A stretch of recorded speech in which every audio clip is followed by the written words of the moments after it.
It's a pretty lovely evening from here in Delhi, and hope that each one of you, as always, are absolutely fine. And we on our part always pray to the Almighty to give you fine shape, keep you always in fine spirit, and of course, shower supreme success upon you. So on such note, we start this particular session. As you can see flashing on your screens, India's 110 corresponding to International Financial Reporting Standard 10, Consolidated Financial Statement. Yes, we are talking about. Now, most of us are under an impression and we perceive this chapter to be a dreaded one, but honestly speaking, it's a pretty easy chapter, and once you are thorough with the grounding, and as is the case with any chapter, once we are absolutely thorough with each and every aspect, every nitty and gritty of that particular chapter, then quite obviously later on that particular chapter, howsoever tough it might be, howsoever complex it might be, howsoever tedious it might be, then appears almost a cakewalk for us. So our first target should be to somehow get supreme amount of what we call proficiency in the initial concepts of this particular chapter, and I'm very sure after that you are going to feel very easy regarding this particular chapter, and also you'll feel quite confident to tackle any sort of problem in the examination.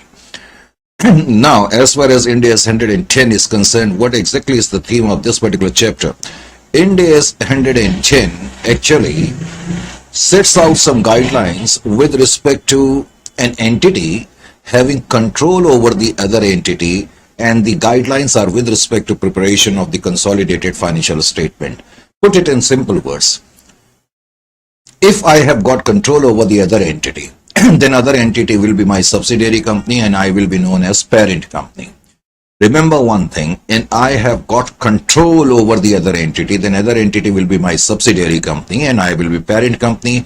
In that case, Ind AS will apply, and Ind AS simply states that if you have got control of a particular entity, that when you have a subsidiary, then you are supposed to prepare consolidated financial statement. It is as simple as that. Is it clear to you or not? That means this particular standard will apply only when an entity is having a control over the other entity. Then only Ind AS 110 will apply. Because there may be some chances that I may have to prepare consolidated financial statement, but in that case, Ind AS 110 may not apply, because in that case, I might not be having the control of the other enterprise. Is it clear to you or not? For example, if I have got, let us say 25% stakes in a particular entity, I have invested in 25% of the share capital of another entity. So in that case, other entity will be my associate. It cannot be my subsidiary. So in this case also, I will have to prepare the consolidated financial statement, but in this case, Ind AS 110 will not apply, because here I am not having the control of the other enterprise. If I will have stakes more than 50%, in that case, that entity will be in my control, and in that case, Ind AS 110 will apply. Put it in simple words. When your investments are more than 50% in an entity, quite obviously in that case, the control will be in your hand and other entity will be your subsidiary. In that case, you will have to prepare at the year end consolidated financial statement, and at the year end, consolidated financial statement will be prepared in the light of Ind AS 110 when you have got the control over the other enterprise. However, if you have only the significant influence over the other enterprise, significant influence accrues when actually you have investment in the vicinity of 20 to 50%, 20%, 25%, 30%, 50%. Not more than 50%. So if your investment in other entities is in the what we call slab of 20 to 50%, in that case, you are exercising significant influence. You are not exercising control. So other entity cannot be considered as your subsidiary company. In that case also, you will have to prepare the consolidated financial statement. But in that case, consolidated financial statement shall be prepared as per Ind AS 28 and not as per Ind AS 110. So first point, you have to make it very clear. Is it clear to you? And this is the point which I am writing now. So just pay attention down over here. Every entity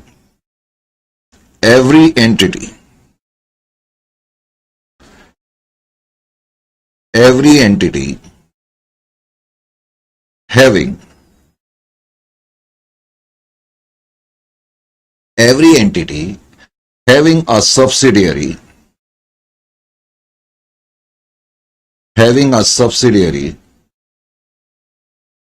or subsidiaries. You may be having one subsidiary or more than one subsidiary. Every entity having a subsidiary or subsidiaries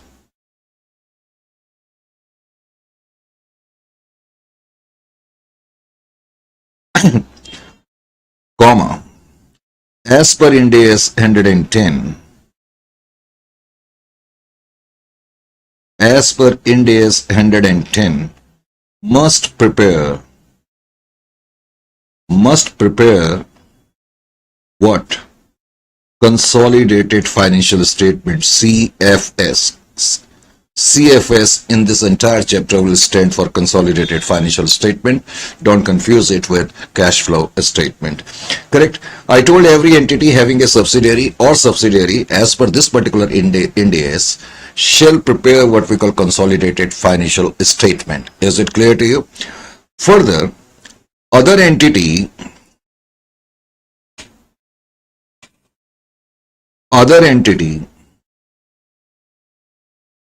could be our subsidiary.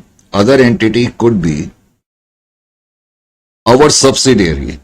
Now, how can other entity could be our subsidiary? When we have control over that particular entity, other entity could be our subsidiary entity,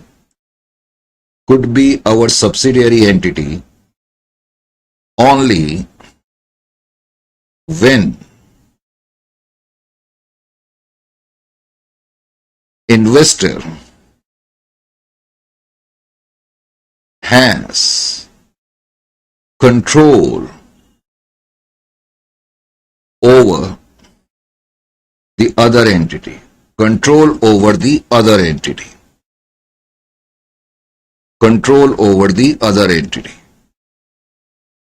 Correct? Just to make the point clear, suppose there is an entity by the name of E1.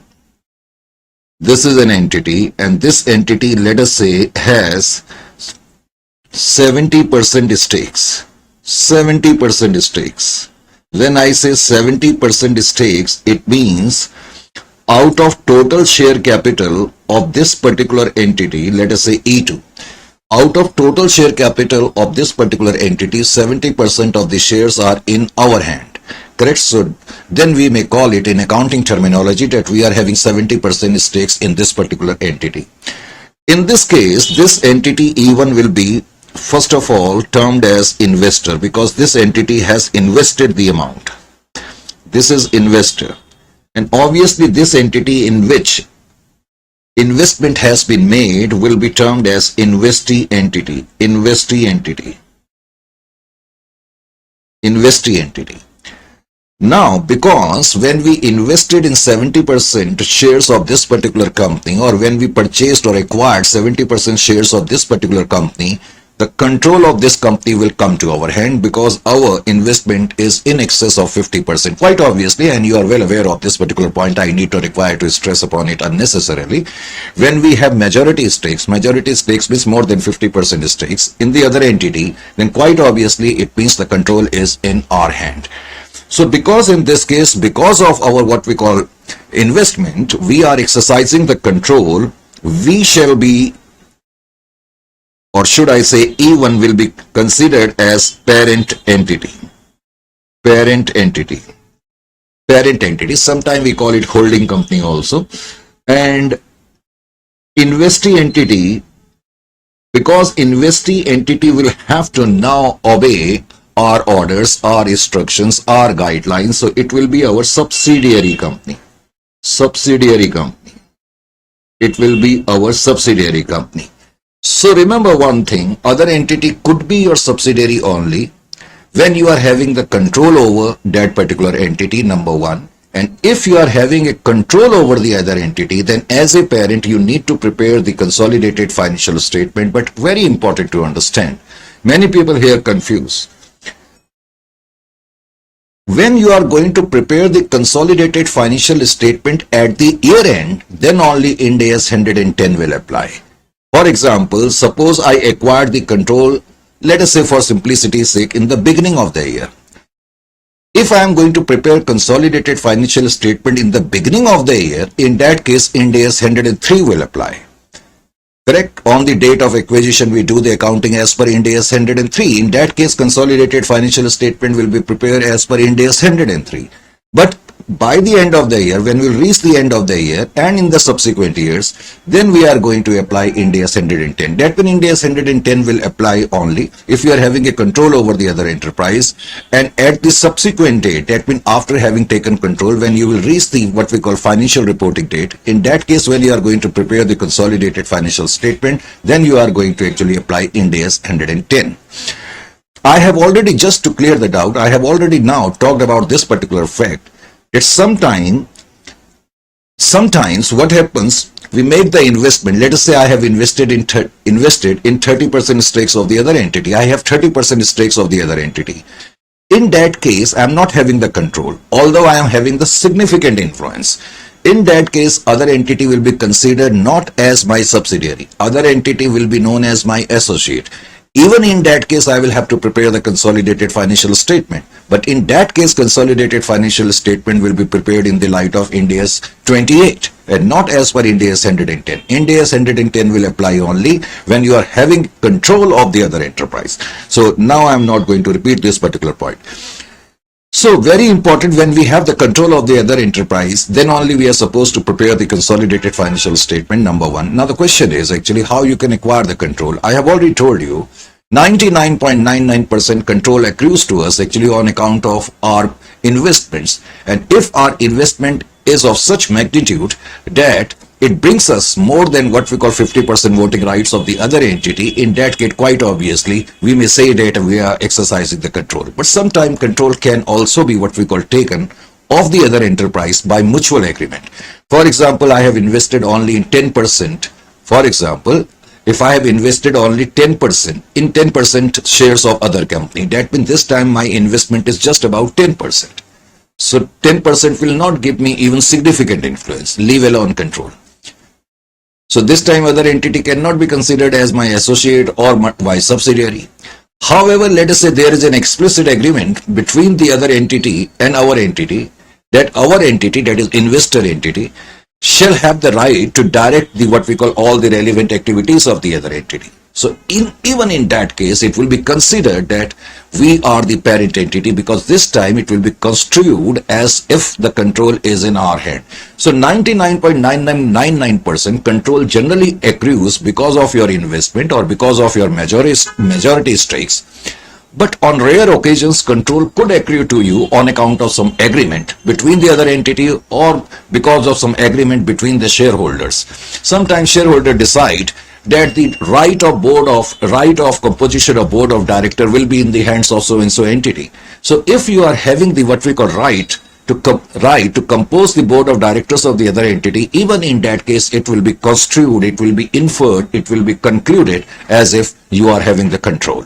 Is it clear to you? So that is exactly the point I am going to write next. Control. Control. Generally, control is exercised when entity has the power,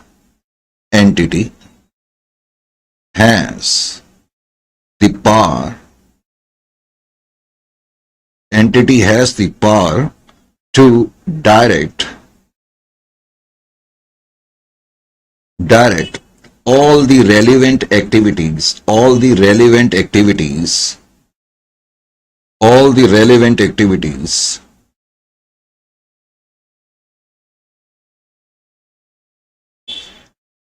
the other entity.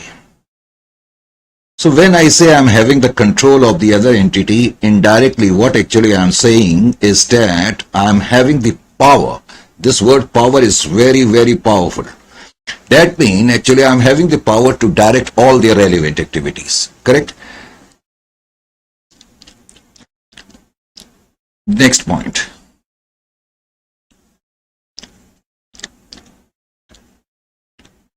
power or control. Power is synonymous with control, correct? Power generally accrues.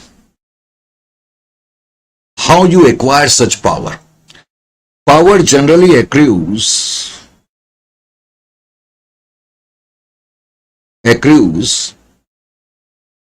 on account of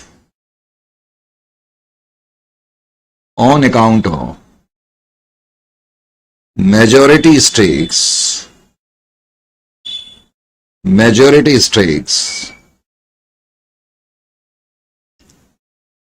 in the other entity.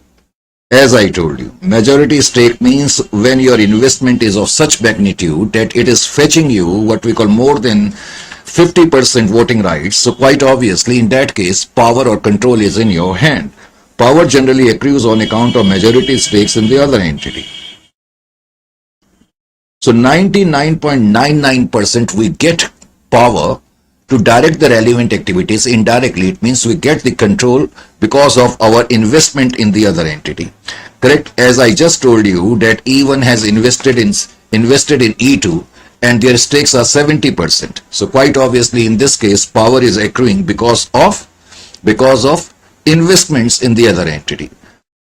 However,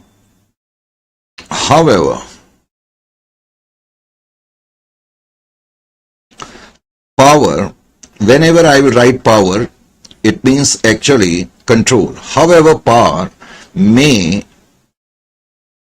accrue on account of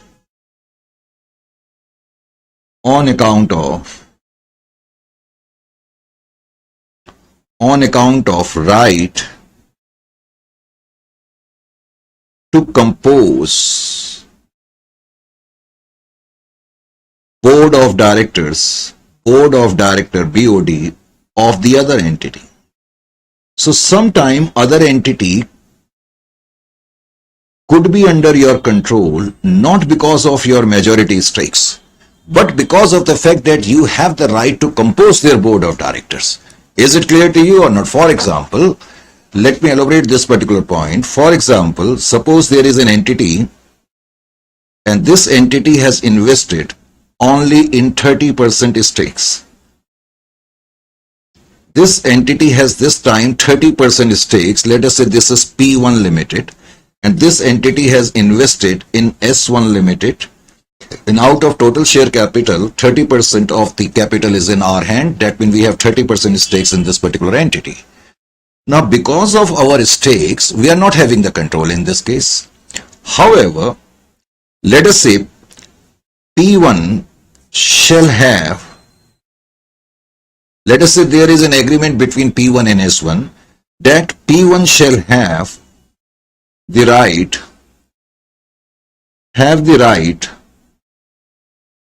to compose the board of directors, to compose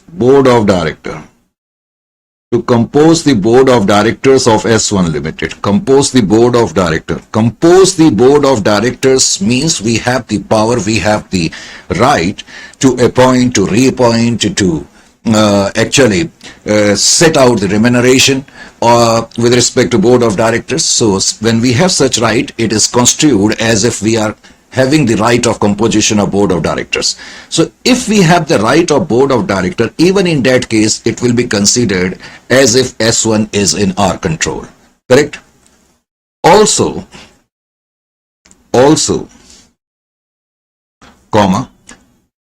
power may accrue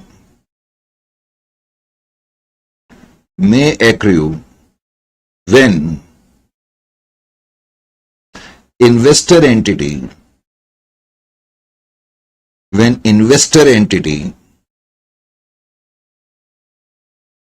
has the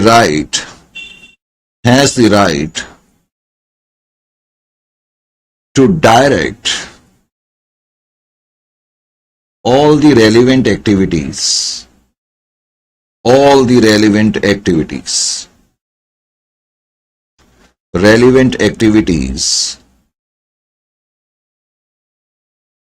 of investee entity. Investee entity. Now taking the previous example, suppose P1 has invested only in 30% share capital of S1. So logically, as per our investment, we are not having the majority stakes. But let us say there is a specific right between these two entities or between the shareholders of these two entities that P1 shall have the right to direct all the relevant activities. So quite obviously, even in this case, we may say as if control is in our hands. So when we exercise the control of the other entity, then other entity will be considered as our subsidiary. And then at the year end, when we will prepare consolidated financial statement, that consolidated financial statement shall have to be prepared in the light of Ind AS 110. Time and again I am telling, and many people are having confusion regarding that actually. When we acquire the control of the other enterprise, when the date on which we acquire the control, that is known as date of control or date of acquisition. Even in that case, sometimes consolidated financial statements are prepared.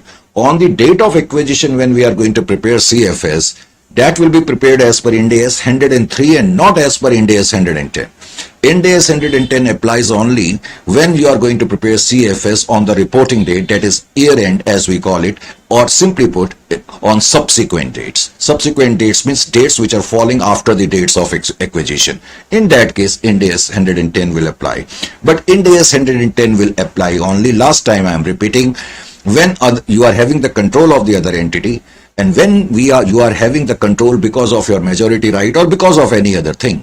Other entity will be your subsidiary. In that case, at the year end, you will prepare in CFS as per Ind AS 110. Correct? However, if you are having an associate, even in that case, you will have to prepare CFS, but CFS in that case will be prepared as per Ind AS 28. Even if you are having a joint venture, correct? That means other entity is your joint venture, not your subsidiary. Even in that case, you will have to prepare the consolidated financial statement. But in that case, consolidated financial statement will be prepared in the light of what we call Ind AS 28 and not in the light of Ind AS 110. Is it clear to you or not? Sir, is it necessary to prepare consolidated financial statement for all types of parent? As is the case, almost in every standard, there are some exceptions. Even in this standard, there are some exceptions. Sometimes, even if you are a parent and you are exercising control of the other entity, but you may not be required to prepare consolidated financial statements, so it will be called as a case of exception. So there are basically two exceptions, but we shall talk about the exceptions when we will reach at the end of this particular chapter. Is it clear to you? At this moment, I am trying to tell you actually when we are supposed to prepare the consolidated financial statement in the light of Ind AS 110. Number one, after having noted down these points, now you need to understand what are the principles of preparation of the what we call consolidated financial statement. Correct? It may look tough, it appears tough, but it is not tough. Correct? And I will make it absolutely easy and almost, as I keep on telling, like a walk on the park. So if you are going to pay attention, I am very sure you are not going to confront any sort of problem. So here we go, and I will now tell you the next point is, these are the basic points which we talked about, and the next topic is, let me write it with the red pen as I always do. Here is the red pen. So now we are going to talk about steps in preparation of consolidated financial statement. So steps in preparation of consolidated financial statements.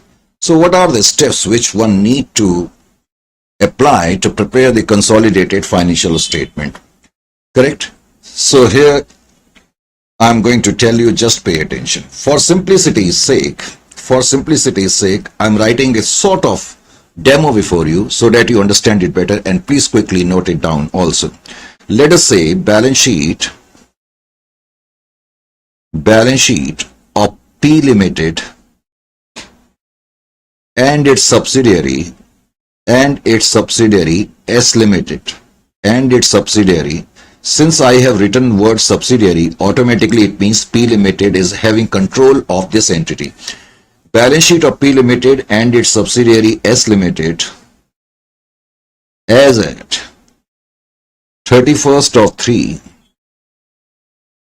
2023 is as follows. Is as follows. Is as follows. Now this time I am drawing balance sheet of P Limited and S Limited, correct? So first let me write assets. As you know, nowadays all companies that follow Ind AS are supposed to prepare their financial statements as per Division 2 and not as per Division 1. So in Division 1, we write assets first. So there is no point in blinking your eyes. So we write assets first.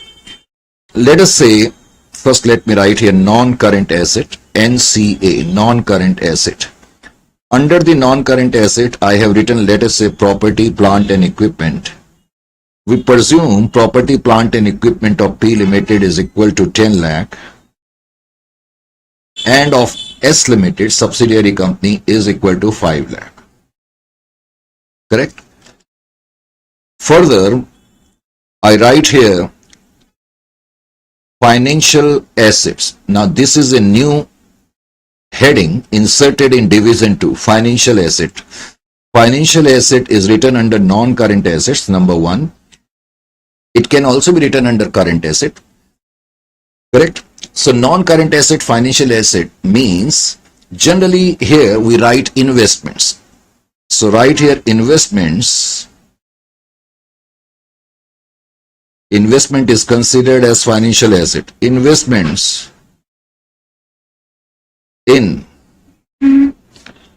3,000 shares. 3,000 shares of what should I write?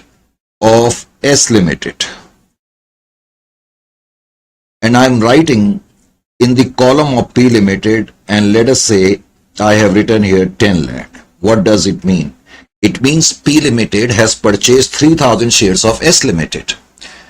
And in order to acquire 3,000 shares, we paid amount of rupees 10 lakh. It is quite high amount, no doubt about that. Correct? And here I have written nothing. It means S Limited is not having any investments. Then I will write here current assets. Current assets. Under the current asset, I write 6 lakh in the column of P Limited and let us say 9 lakh in the column of S Limited. So total of asset side, let us say, is equal to 26 lakh if I am correct. And total of S Limited is equal to 14 lakhs. I am framing a question to let you know how to prepare the what we call consolidated financial statement. It is always best to understand these steps by way of an example rather than theory. Now, I write here towards the equity and liability side, equity and liability. Equity and liability. Under equity and liability, as you know, first of all, we write equity. What does equity means? Equity means share capital plus reserve and surplus, and reserve and surplus under Division 2 are known as other equity. Reserve and surplus are known as other equity, correct? And I'm not going to actually repeat all these things time and again. As a professional student of this level, you are supposed to have knowledge regarding this. Equity. Under equity, as I told you, we write two items. One is share capital. We presume one share is of 100 each, correct? This is the face value of the share. And total share capital of P Limited, we further presume is equal to 10 lakh and of S Limited is equal to 5 lakhs. This is total share capital. Then I write here other equity. I have already told you other equity stands for reserves and surplus. All type of reserve, general reserve, profit or loss account, security premium, capital reserve, gain on bargain purchase, etc. are written under it. Other equity. Other equity. Correct? and other equity, let us say, is equal to 7 lakh of this entity, and let us say 3 lakh of S Limited. Besides the equity, we write, besides equity, let us say I have written here liabilities.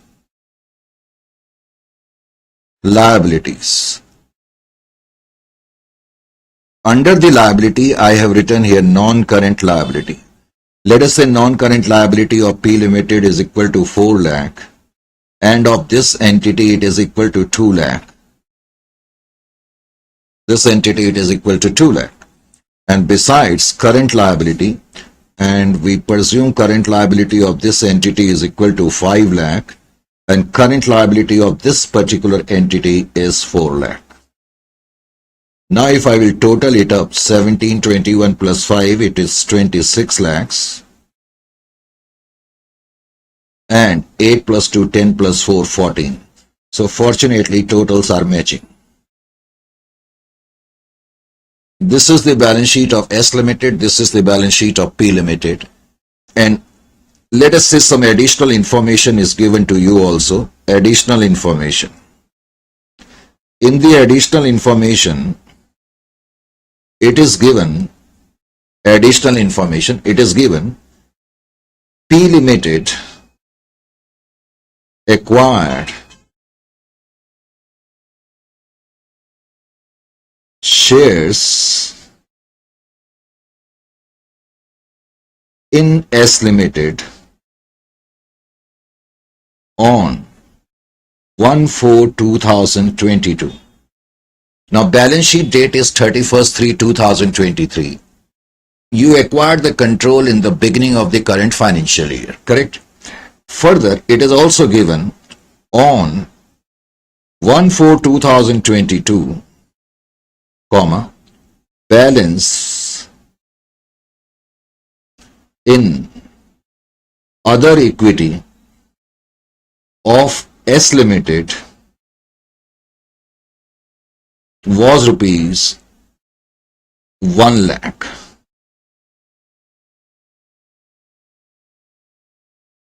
You can see here in the column of S Limited, correct, corresponding to other equity, I have written 3 lakh. Other equity, you can presume in your mind, and let us say it is profit and loss account, correct? Because other equity will contain items like profit and loss account, general reserve, etc. Okay, I will write in bracket profit and loss account. Let us say there is only one item in other equity this time, profit and loss account. So 3 lakh is the closing balance, because this is balance sheet as at 31st/3/2023. Now question is also stating that in the beginning of the year, the balance in other equity or profit or loss account of S Limited was 1 lakh. Such type of information will always be given to you in the question. Now the main question actually, and what we are trying to learn out of it, principles of preparations of consolidated financial statement. So how to prepare the consolidated financial statement. Whenever we are going to prepare consolidated financial statement, I have already told you, consolidated financial statement will always be prepared on subsequent dates and not on subsequent dates as per Ind AS 110. Correct? But consolidated financial statement may be prepared in the beginning of the year or on the date of control, In that case, Ind AS 103 will apply. Anyway, so on 31st/3/2023, we are going to prepare the consolidated financial statement in it. And of course, we will have to apply the provisions of Ind AS 110. So what are those provisions and what are those guidelines and what we have to do? These are the questions we are trying to unfold through this particular demonstration, you may say so. It is very important whenever you are going to actually prepare the consolidated financial statement, you need to take care of one important aspect. What is the investment of P Limited? What is the investment of parent company in the subsidiary company? That will be given always either in the balance sheet itself, or it may be given to you in additional information. It might be given to you otherwise in additional information, correct? So however, here, and most of the time it will be given this way around only. So this time it is written that P Limited has invested in 3000 shares, correct? It is also very important that in the next step, after noting down what is what we call investment of parent limited, then the next step, which we are going to see later on, to note down very carefully the total share capital of S Limited. As you can see here, the total share capital of S Limited happens to be 5 lakh. And since one share is of 100, so we can safely conclude that S Limited, as far as is concerned, is having total number of 5,000 shares. Out of those 5,000 shares, 3,000 shares are in the hands of P Limited. Quite obviously, majority stakes are in our hand. That means we are having more than 50% of the share of this particular entity. So that is why control is in our hand, and that is why this particular entity will be our subsidiary. After noting down these 2 points, your next step should be to take care of the date on which you acquire the control, because ultimately that particular date is going to be very, very critical, because entire solution will revolve around this particular fact, correct? So that is why it is of paramount importance for you to note down the what we call date on which you acquired the control. And it will always be given in the question. You can never ever presume it. But on one rare occasion, you will have to presume this date when no dates will be given in the question, and how we are going to presume that I am going to discuss later on. It is given in the question 99.99%. I have already told you it will always be given. In this question, it is given you acquired the control on 1/4/2022. These are the 3 things basically which you have to take care of, to be very honest with you. Rest of the things will automatically follow. Don't worry about that. So keeping into account these 3 vital pillars of solution, now we start the solution, correct? And we are trying to learn, in fact, what are these steps. Now, step number A always is, step number A, whenever you will start solving the question, step number A will be analysis of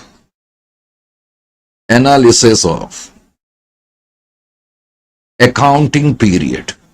Analysis of accounting period of S Limited. Although it is not necessary to write, because whatever we are going to do, that will always be in respect of S Limited, that is subsidiary company. What we mean by this particular step and what we are supposed to do under it, try to understand. In order to analyze it and why we are analyzing it, you will come to know in a short while. First of all, stretch a line. Note down both the ends of the accounting year. That means closing and opening date. Now, closing date is given to you as 31st/3/2023. Quite obviously, if closing date happens to be 31st/3/2023, your opening date must be 1/4/2022. Once you have noted down these 2 dates very carefully, the next point which you need to understand and make it a habit, correct, that once you have stressed this line, draw out this way, this arc which I have drawn out, correct, reflecting that this is the accounting period. Sir, even if you would not have drawn this, we would be knowing that this is nothing but accounting period. Yes, you are right, absolutely. But anyway, this is accounting period. Whenever I would say accounting period, it means I am referring to the period starting from the beginning of the current year and ending to the current, and ending on the date of the current year. Is it clear to you? This is accounting period, number 1. Number 2, now actually note down the date of control. Date of control or date of acquisition, whatever you may like to write. Date of control, DOA or DOC, whatever you may like to write. I have a habit of writing DOA, that is date of acquisition. That means date of acquiring the control. In this question, it was very clearly and in a crystal clear manner it was written that we acquired the control in the beginning of the accounting year. After this, again stretch a line. So many lines we have to stretch. Yes, then only you will learn the art of solving the question. Correct? The initial settings which you are going to do later on will save you lots of time. Don't worry about that. Remember, one thing is speed gets automatically picked up when your control is very high. But in order to develop the control initially, we shall have to actually sweat it out. So this is the day on which we acquired the control. That means this line which I have drawn reflects the period after the date of control. Correct? This line is simply reflecting the period after the date of control. It is known as period after the date of control or date of acquisition. This period after this date 1/4/2022 till 31st of 3/2023. In fact, this is our accounting period also, because I have just shown you that this is the accounting period. Accounting period simply will show you the range between the opening date and the closing date. Correct? Entire accounting period. So we can say that entire accounting period is period after the date of acquisition. Can we say it? Yes, absolutely, because date of acquisition is 1/4/2022. So entire accounting period we may say is period after the date of acquisition. And in more technical words, later on we will call it post-acquisition period. Post-acquisition period. It will be known as post-acquisition period. Post-acquisition period. It will be known as post-acquisition period. Put it in simple words. In this entire accounting period, correct, all 12 months are related to post period, post-acquisition period. That means there is no pre-acquisition period. In fact, what is pre-acquisition period? Pre-acquisition period means period preceding the date of acquisition. Now, in this case, because we have acquired the control on 1/4/2022, so there is no period preceding the date. There is no period in the current period which is preceding the date of acquisition. What my point is, the first date is 1/4/2022 of the current year. Now, period preceding the date of acquisition, then I will reach the past years, isn't it or not? But anyway, so period preceding the date of acquisition, period preceding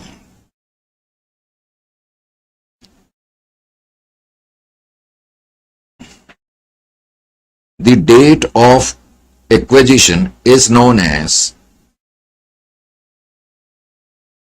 pre-acquisition period.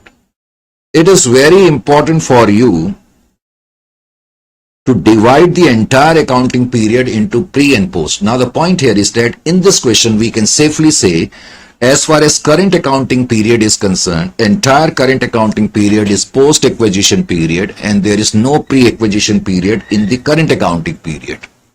Correct? In the current accounting period, entire 12 months are post-acquisition period. Why this classification or bifurcation is important, that you will come to know after a while. At this moment, your concentration should be to understand what we are supposed to do. Of course, you need not require to worry. We are going to provide you logic for each and everything. Correct?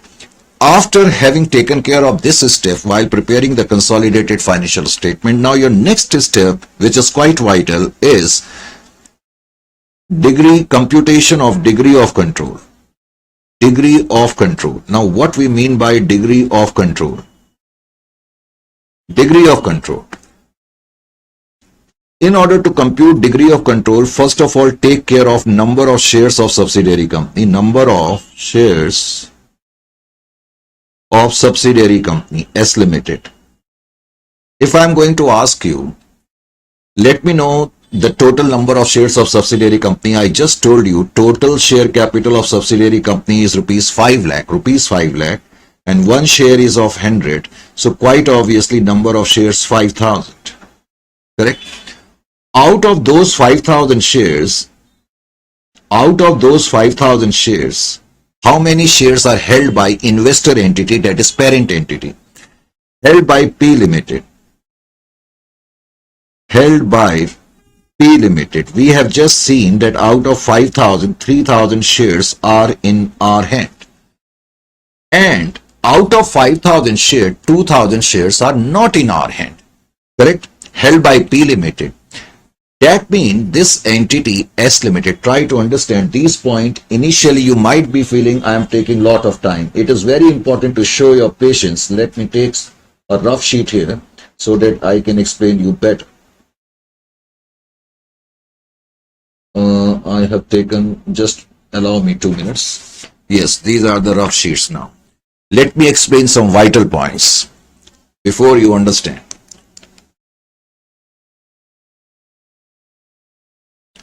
This is S Limited. And total number of shares of S Limited 5,000. Out of those 5,000, 3,000 shares are in the hands of P Limited. And 2,000 shares are not in hands of P Limited. For simplicity, we will call it other shareholders. Other shareholders. Now look carefully. From the perspective of S Limited, we may say entire share capital is in the hands of only two parties. One, P Limited, who is having 3,000 shares, and other shareholders, second party is other shareholder, who are holding down 2,000 shares. It is as simple as that. These other shareholders are known as non-controlling interest holder. Earlier we used to call them minorities. Earlier we used to call them minorities under existing accounting standard AS 21. But now we call them NCI. Other shareholders are known as non-controlling interest holder. Why? Try to pay attention. Because they are shareholders of this company, you are not having any doubt in it? Yes, sir. If you are a shareholder of an entity, quite obviously that means you have some share, you have some interest in that particular company. Correct? Obviously, when I am going to invest into a particular entity, I will acquire in proportion to my share right over the net assets of that particular company. So because other shareholders have also invested in this entity, put it in simple words, out of 5,000, 3,000 shares are in our hands. So we may say 3/5 control or 60% control is in the hands of P Limited. And other shareholders in all are having 2,000 shares. So that is 2/5 control they are also having over this particular entity. When we say they are having 3/5 stakes in this entity and they are having 2/5 stakes in this entity, what we mean by that? It means whatever net assets of this entity S Limited are there, out of that 3/5 now belong to P Limited and 2/5 belong to the other party, that is other shareholders. Now I was trying to tell you they are known as non-controlling interest holder. Why they are known as non-controlling interest holder? You need to understand that. They are known as non-controlling interest holders simply because of the fact that they are having some interest, but they are not controlling this entity. Non-controlling interest holder. Non-controlling interest holder means they are interest holder, but they are not in the control of this entity. While we means P Limited, we are controlling interest holder. Is it clear to you? Because we are having the control over this particular enterprise, because we are having 60% share or 3/5 control of this particular entity. Is it clear to you or not? Correct? So we have to find out degree of control. Another important facet is that, you must understand this, because entire chapter will look so easy once you are going to actually put a little bit of time over here. So pay attention. When I say degree of control, as in this case I told you 3/5 control is exercised by P Limited and 2/5 control is exercised by other shareholders, that is non-controlling interest holder. Correct? So I just told you, what does this 3/5 and 2/5 signifies? It signifies that whatever net assets of S Limited, subsidiary limited, whatever net assets of subsidiary limited are there, out of those net assets, 3/5 actually belong to P Limited and 2/5 belong to actually NCI Limited. Is it clear to you? Now I will explain it actually to my satisfaction further. Just forget about this entity. Suppose there is an entity, for simplicity's sake I am using the T form. Suppose there is an entity by the name of Q Limited. Correct? And let us say this entity has fixed asset or property, plant and leave it. Non-current asset worth rupees 10 lakh. Non-current asset worth rupees 10 lakh. Correct? Further, this entity is having current asset, let us say, to the extent of 10 lakh. Besides, this entity is having liabilities to the extent of, let us say, 5 lakh. To the extent of 5 lakh. And equity share capital of this entity is 10 lakh. And reserve and surplus of rupees 5 lakh. Remember one thing, reserves is also known as other equity because it is part of other equity, reserves, profit or loss account, etc. Let us say in this entity, 80% stakes are in the hands of P Limited. This is balance sheet of Q Limited. And P Limited has 80% stakes in it. It means 20% stakes are in the hands of other shareholders, that is non-controlling interest holder. That means 4/5 is the control of P Limited and 1/5 is the control of NCI in this particular entity. When we say we have control over this particular entity, what does it mean? Just pay attention. Suppose I am going to ask you, please let me know the net assets of this particular entity. And within a flick of second, you will calculate it. Sir, current asset, non-current asset 10 lakh, current asset 10 lakh. So total asset is equal to 20 lakh and liability is equal to 5 lakh. So net assets must be equal to 15 lakh. Absolutely. Out of this 15 lakh, 80% will belong to P Limited and non-controlling interest holder will have right over 20%. That means out of 15 lakh, I will say 3 lakh worth of asset belong to other shareholder because they have also interest in this entity, and 12 lakh worth of asset will belong to P Limited. That is what we mean by degree of control. Remember one thing. Net asset is also known as equity. Net assets is also called as equity. Net assets can be computed by subtracting from assets liabilities as we did. However, net assets can also be found out this way. Share capital plus other equity. Share capital plus other equity. Because net assets means equity. And equity means share capital plus other equity. This you need to understand in the beginning itself. If I want to compute my share of net assets in this particular entity, either of these two approach I can adopt. Correct? One approach looks very simple, but unfortunately we may not be able to use it time and again in the upcoming questions. Correct? So that is why you will have to focus over here. But anyway, net assets can be found out by subtracting liability from assets. Net assets can also be found out simply by adding share capital and other equity. For example, in this case, if I add share capital 10 lakh and other equity, that is reserve, so straight away I can get 15 lakhs. So first of all, you need to understand that net assets and equity are one and same thing. Correct? Number one, net assets means actually assets minus liability, and equity means share capital plus other equity, but both these things will always remain same. So when we say we have so much of stakes in the other entity, indirectly we are saying that we have got so much of stakes in the equity of that particular entity. So much of stakes in the equity indirectly means so much of stakes in the net assets of that particular entity. I hope now it is clear to you.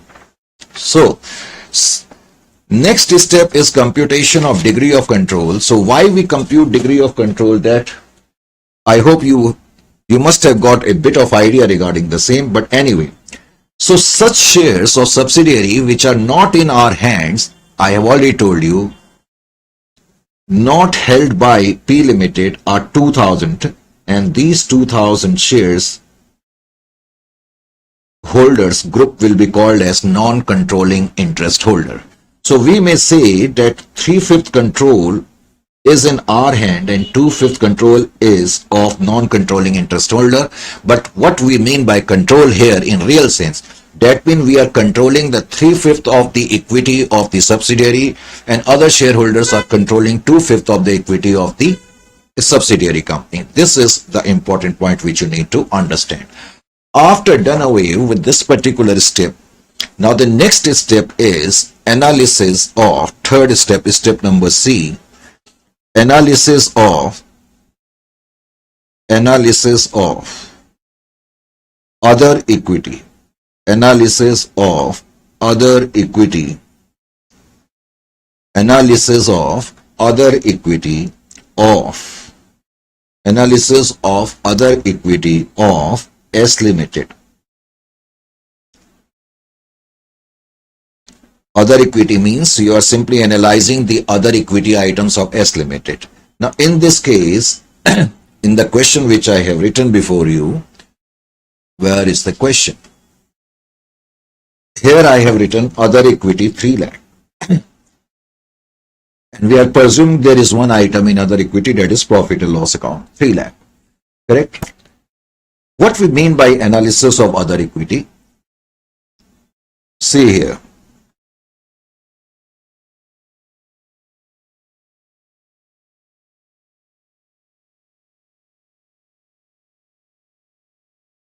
(31st/3/2023), 1/4/2022.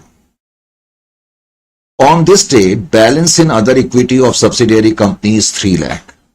At the end of the year, total balance in profit and loss account or other equity of subsidiary company is 3 lakhs.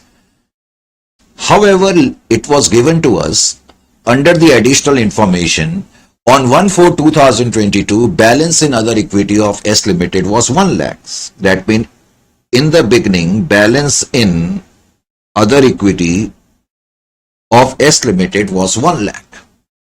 Quite obviously, this 1 lakh were not earned in the current year because this is the opening balance. If this is the opening balance, it means this was the closing balance at the end of the last year. And that balance is brought forward. Is it clear to you? Opening balance is nothing but balance brought forward of last year. So that means this profit was earned in the last year itself. Now, very important for you, first of all, you compare both these profit. Obviously, you will come to know that if opening balance is 1 lakh and at the end of the balance sheet we are reflecting other equity at 3 lakh, it means we have earned a profit of rupees 2 lakh in the current accounting cycle. That means in the current accounting period, that means from 1/4/2022 till 31st/3/2023, we have earned rupees 2 lakh worth of profit. Rupees 2 lakh worth of profit. Is it clear to you? We will see in the upcoming question that this 2 lakh worth of profit which you have earned, you means subsidiary company has earned in the current accounting period. This profit will have to be bifurcated into pre and post acquisition period. If I am going to ask you a very simple question, could you let me know how much of this profit was earned from 1/4/2022 to 31st/3/2023. That means in the entire accounting period, we earned a profit of 2 lakh. Subsidiary company earned a profit of 2 lakh. Out of this profit, what portion was earned in the post-acquisition period? Could you let me know in this particular case? Sir, 2 lakh. Good. Because this current accounting period is entirely post-acquisition period as we did the analysis under the first step. 1/4/2022 is also the date of control. That means these 2 lakhs were earned after the date of control. So that is why this entire 2 lakh will be considered as post-acquisition profit. That means out of 2 lakh, there is nothing which can be termed as pre-acquisition profit.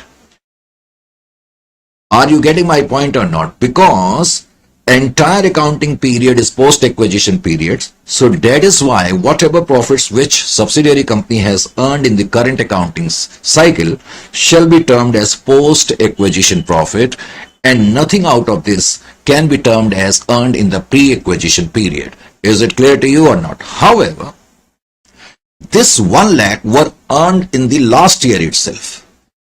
Are you getting my point or not? So this 1 lakh will be considered as profit earned in the last year, means pre-acquisition profit. Opening balance 1 lakh, because this 1 lakh was earned when this entity was not our subsidiary company. That means before the what we call date of acquisition, these 1 lakhs were earned. So these 1 lakh worth of profit, that is opening balance, will always be considered as pre-acquisition profit. Is it clear to you? Later on we will see that post-acquisition profit, sometimes people also call them as revenue profit. Reason being is that these profits were earned because of our indulgence in the post-acquisition period. That means this company has now become our subsidiary company and we were directing the company. That means we were playing a role in earning of these profits. So that is why these profits are termed as revenue nature profits. Although this sort of classification is not needed nowadays, but just to actually make the point clear. And whatever profits which were earned prior to the date of control are known as capital profits or pre-acquisition profits. That means pre-acquisition profits are also known as capital nature profit. Capital nature profit, and these profit in this case are also of capital nature profit because these profits were earned in the last year. Correct? So that is how we will have to do the what we call analysis of other equity of S Limited. But why we are doing that, immediately now you will come to know. The next step while preparing consolidated financial statement is D, analysis table. Analysis table. Why we are preparing this analysis table, you will come to know immediately about that. Just a little bit of patience is needed. P Limited, and here I have written NCI. Entire share capital of subsidiary companies in the hands of P Limited, or entire control is in the hands of P Limited and non-controlling interest holder, but they are having the control of the subsidiary company. Correct? First of all, when you prepare analysis table, correct, you will always write here share capital of S Limited. Share capital of S Limited. You will always write share capital of S Limited. Actually, why I'm interested in preparing analysis table, we will see later on that because of some or other reason, we are interested in finding out the equity of S on the date of acquisition. We are interested, we means parent. Parent is interested in finding out equity. Equity means share capital plus other equity. Equity of subsidiary company on the date of acquisition. Now you let me know, I am going to ask you a very simple question. Very simple question. I hope you should be in a position to give me the answer. Closing date is 31st/3/23. Opening date is 1/4/2023.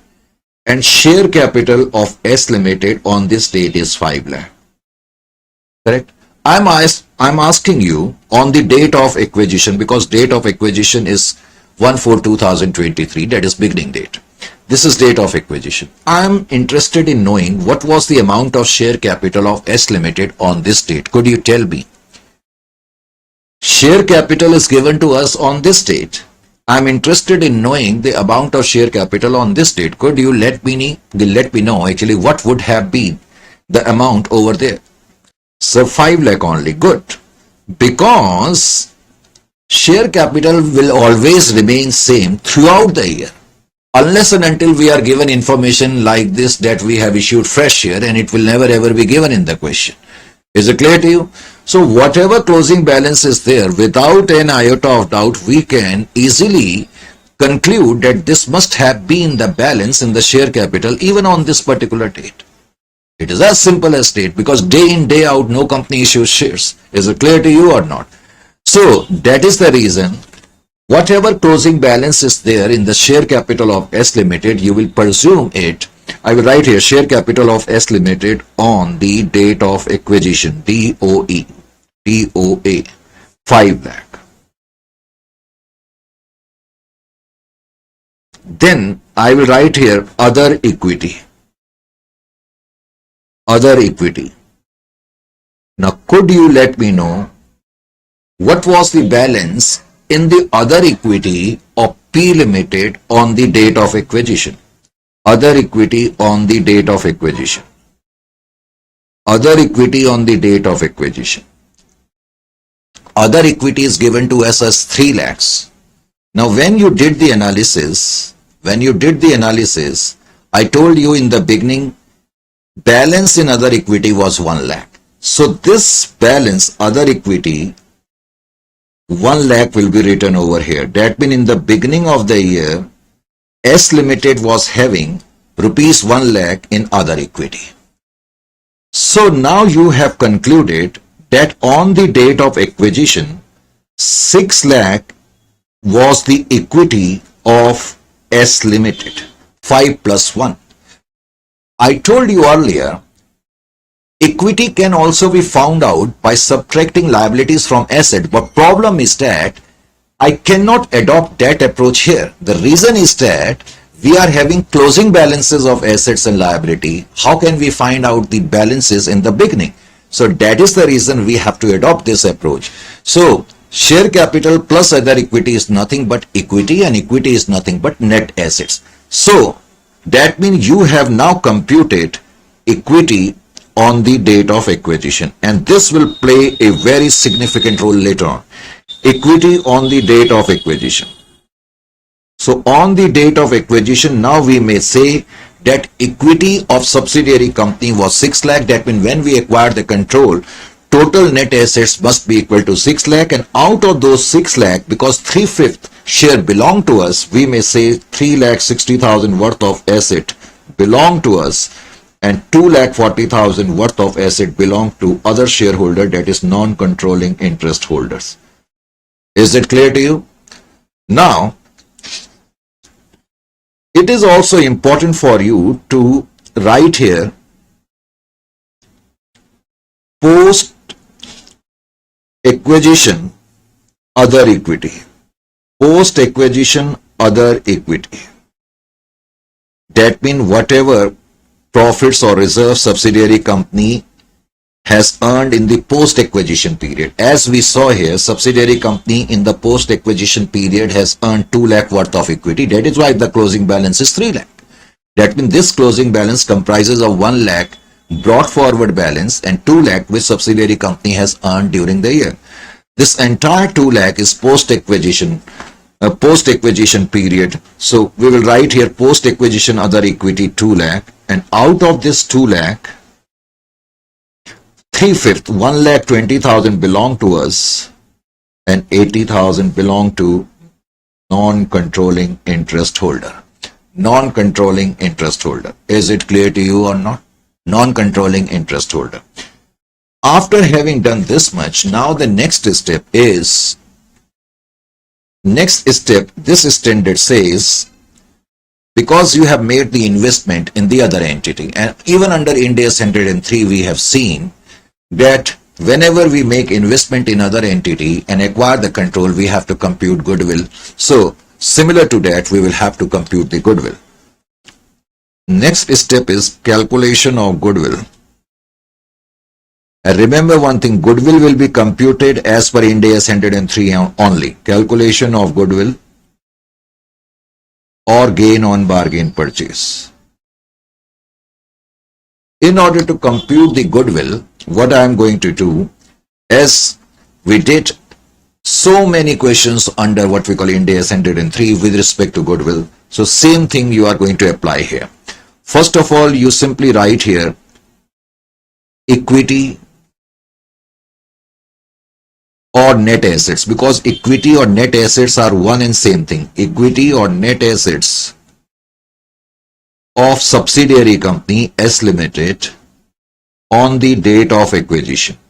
There is no need to write such a long sentence. You can simply write equity or net assets of subsidiary company. It automatically means on the date of acquisition. You have just computed it.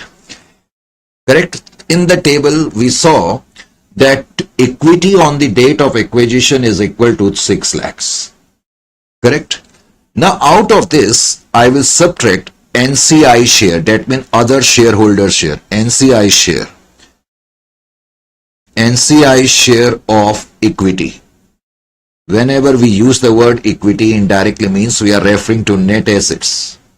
So NCI share of equity or net assets is, we have already computed 2,40,000. So out of 6,02,40,000 worth of net assets, we may say actually belong to NCI and rest belong to us. So whatever balance is there, this balance reflects P Limited share in equity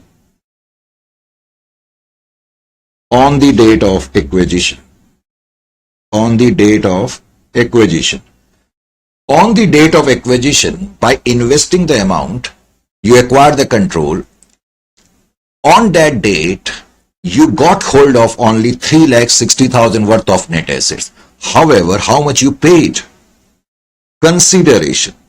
Now you are going to compare it with consideration. Consideration. What we mean by consideration? Consideration means cost of investment. And what we mean by cost of investment? Cost of investment means amount which the P Limited has churned out of its pocket to acquire 3,000 shares in S Limited. So cost of investment, we have written 10 lakhs, quite heavy cost anyway. So the important point is, as you have seen, we have applied similar rules which we applied under Ind AS 103, correct? That means computation of goodwill is controlled not by Ind AS 110 but rather by Ind AS 103. Anyway, the point here is that we paid much more than what we got. So on the date of control, when we paid 10 lakh, we got hold of only 3,60,000 worth of assets. So quite obviously our investment is more than what we are getting against it. So the difference is capital loss, and this capital loss is considered as goodwill. So this is goodwill.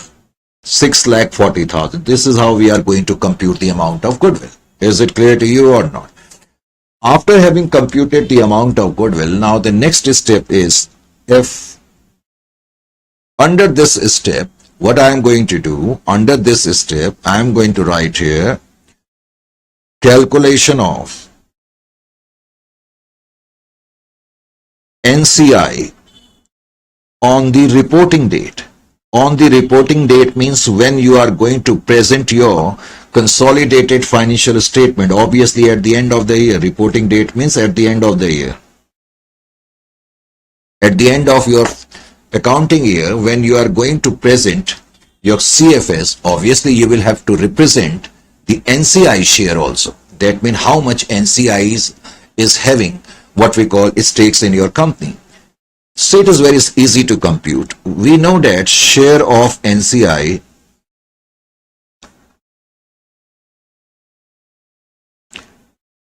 in net assets or equity as at date of acquisition. On the date of acquisition, NCI is commanding control of 2,40,000 worth of net assets. We can say so. And in the current year, equity of this entity has increased. In the current year, this post-acquisition means after acquiring the control, the other equity of subsidiary company has increased by 2 lakh. Out of that increase, something will move in the hands of P Limited and something will move in the hands of NCI. So that means we can say that share of NCI in the post-acquisition other equity is 80,000. So quite obviously their equity now by the end of the year will be different from this one. So I will write here share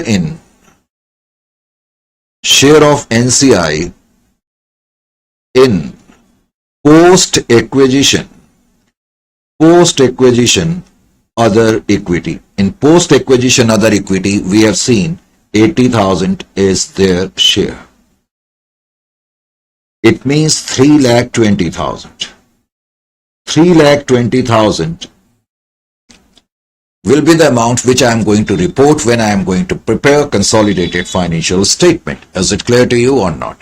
Now the next step is, once you have found out NCI, the next one is preparation of consolidated financial statement. And this is exactly what we are craving for. consolidated financial statement.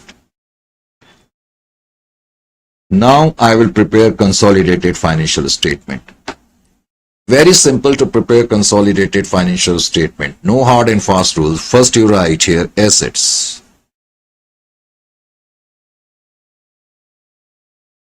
Correct? First I write here assets. Written? Fine.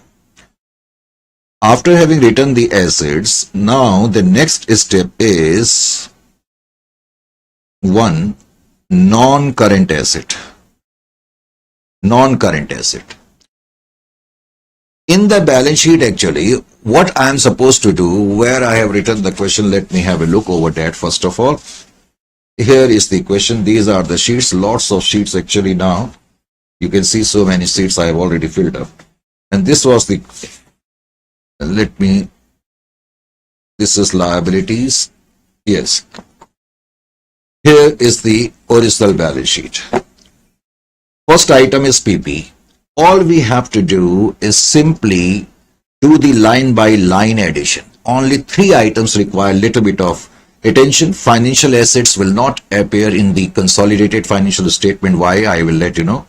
Similarly, share capital of subsidiary company will also not appear when we are going to prepare later on the balance sheet, consolidated balance sheet, and other equity of subsidiary company. Only 3 items you have to take care of, and rest of the items you will have to do simply line by line addition. Correct? For example,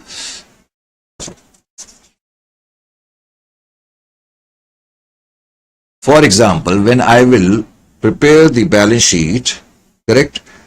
So, parent, I am parent company, my non-current assets are worth rupees 10 lakh.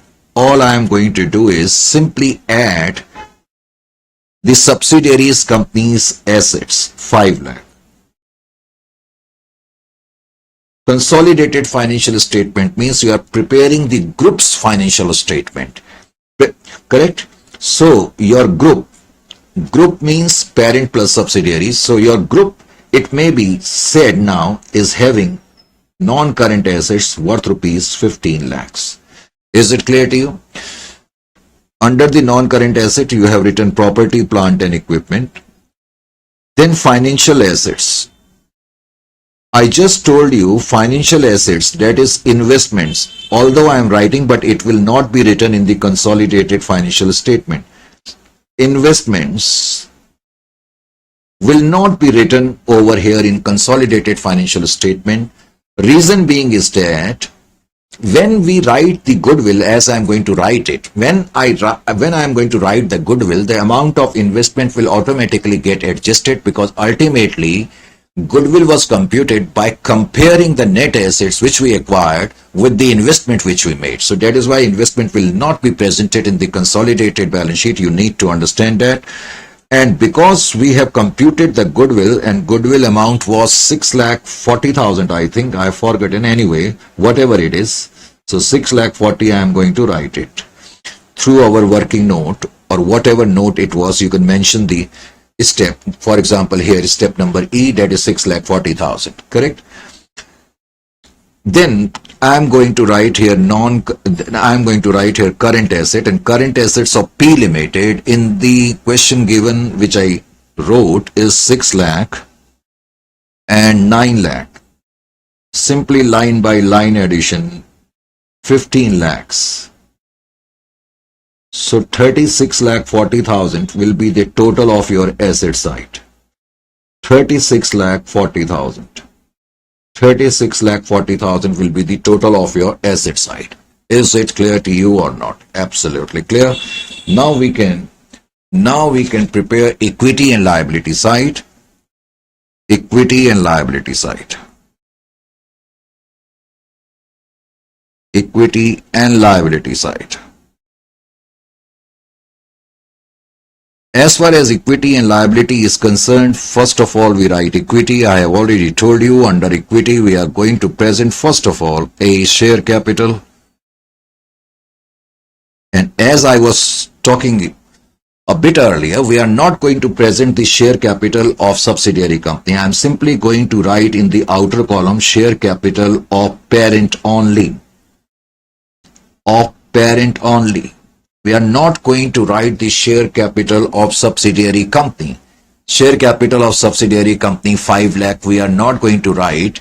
The reason being is that we have already used this particular share capital for the computation of goodwill and NCI. You may wonder how. I will let you know.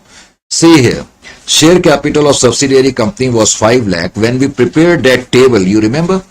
When we prepared that particular table, I have written 5 lakh here, isn't it? And this got divided between P and NCI, no doubt about that. So that is the reason, that means you have already used the share capital of subsidiary company. So that is the reason capital of subsidiary company will not find place in the what we call balance sheet. And after the equity, we have to write here other equity. And just a moment ago, I also told you other equity of subsidiary company will not be written over here. Now other equity will be presented this way. First of all, we will write here P Limited's other equity. P Limited's other equity balance was, that is the problem. Let me go through the sheets. Other equity balance, where is the question? That is 7 lakh. Other equity balance of P Limited is 7 lakh. You write it as it is, correct? And now you are going to add here share in post-acquisition other equity of S Limited. S Limited has earned some equity in the post-acquisition period, correct? Whatever your share in it is there, that is considered as of revenue nature, and you are going to add that along with your other equity. 2 lakh was the amount in the post-acquisition period and your share was 1 lakh 20. So you are going to write here 1 lakh 20. So 8 lakh 20,000 will be the balance of other equity. Other equity of subsidiary company will not be written. Reason is same, because we have used that for the purpose of computation of goodwill, etc. Because you must have noticed we have taken 1 lakh to the what we call other equity when we computed other equity balance on the date of acquisition, and 2 lakh we have already taken it towards the what we call post acquisition period. So entire 3 lakh is already exhausted, so you cannot write it again. Now the next step is, only 3 things are very important when you prepare the consolidated balance sheet. Investment will not be written, share capital of only the parent will find place, and other equity of subsidiary company will also not find place, and rest of the items simply you will have to do the line by line addition. Besides, in this question we have computed NCI.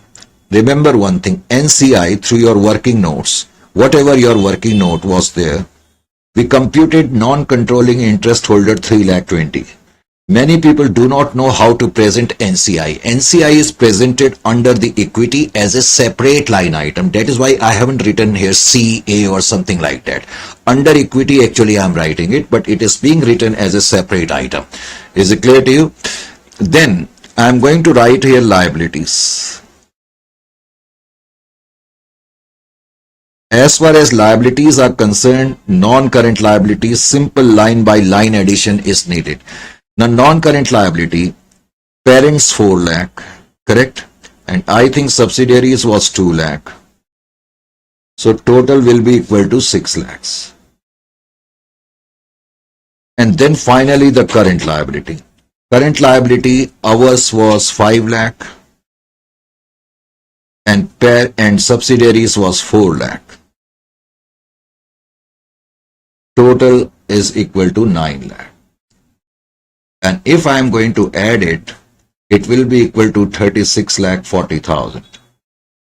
This is all, and these are the steps which we shall have to adopt to prepare the consolidated financial statement. Correct? Of course, we are going to discuss a lot these steps in the upcoming sessions without an iota of doubt. So till then we take bye of you, and when we are going to meet in the next session, quite obviously we will definitely discuss these provisions again. We will do some more questions, and obviously after some time you will feel absolutely at ease with respect to this particular chapter. So in the upcoming session we shall meet you. Till then, it's goodbye from here.